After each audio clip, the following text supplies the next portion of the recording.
ever handed over your car at an airport expecting it to be parked safely while you're on holidays? What if I told you your car could be driven around, damaged or fined, all while you're sunbathing on the beach? In the UK, this is happening more often than you think. Hi, my name is Vlada. I'm a former criminal investigator with PhD in forensic science, and today I'll tell you how airport parking services are deceiving people and why your insurance might not protect you at all. A man dropped off his car at the meet and greet service near a London airport. Everything looked official. Vest, clipboard, smile. Your car will be parked securely, they said. He went on holidays for 10 days. When he returned, he found a £110 penalty notice waiting at home. At the time, his car was illegally parked 20 miles away from the airport while he was still abroad. He contacted parking service. Their response? Silence. They refused to explain who was driving the car. This is a classic case when you hand over your keys, you lose control, and without GPS or dashcam footage, you can't prove who used your car. And they know that. This is what we call a failure in evidence documentation. No photo, no written condition check. In forensic terms, its chain of evidence is broken. And that's exactly what lets them deny responsibility. A woman left her car at an airport parking service. Same deal, friendly attendant, quick handover, no questions. But when she returned, her front bumper was scratched and dented. It was clear someone had hit something. She complained immediately, but the company said the car was returned in the same condition it arrived. There was no proof, no before-after photos, no inspection report.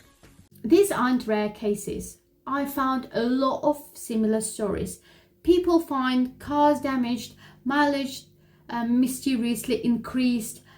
In the next part of this video, I'll break down how these services actually work, why your insurance might be completely invalid, and what you can do to protect yourself. So stay with me. I want you to know this before your next flight.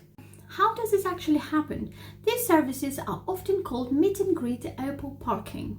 You drive up to the terminal, someone in a vest meets you, takes your keys and tells you that they will take care of your car. What they don't tell you is this: your car might not be parked anywhere near the airport. It might be stored in an unregulated open field, on a residential street, or worse, driven around for personal use. Many of these companies are not officially affiliated with the airport. Some aren't even properly registered businesses, and when you hand over your keys, often sign or agree with terms without reading them. Let me break it down. Your insurance might not cover your vehicle once it's in someone else's hands. The company insurance, if it even exists, might exclude things like damage, theft or misuse. And the contract you accept might include words like "we are not liable for any loss or damage unless proven negligence." And proven negligence in a legal sense is nearly impossible without hard evidence. From a forensic perspective, this is a system that encouraged abuse of trust. The scam works because you are rushed, you are catching a flight, you don't read the fine print. The workers looks official, branded vest, fake ID badges. The lack of regulation means there is no oversight. This isn't just a carelessness, this is structural negligence. And in some cases, it borders on fraud. People assume their cars is parked safely, but the reality is it could be parked 30 miles away. It could be used by someone for their personal needs, and you'd never know unless you check your mileage or receive a fine. Here's what you can do to protect yourself. Firstly, use only official parking services. Check their names on the airport website, look at the reviews on Google and Trustpilot. Secondly, never give your keys if you don't have to. Choose self-parking options where you lock the car and take your keys with you. Third, document everything. Before you leave, take photos of your car from all sides, including the odometer. Fourth, read the fine print. Especially look for phrases like no liability, you assume all risk, or limited insurance. And the last one, consider using GPS trackers or dashcam.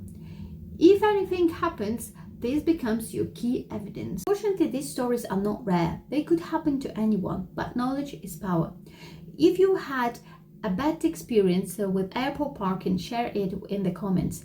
I'm collecting real cases for future episodes.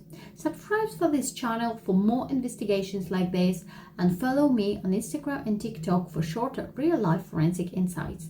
Protect yourself, protect your car, protect your trip, and don't let your holiday turn into a crime scene. Bye.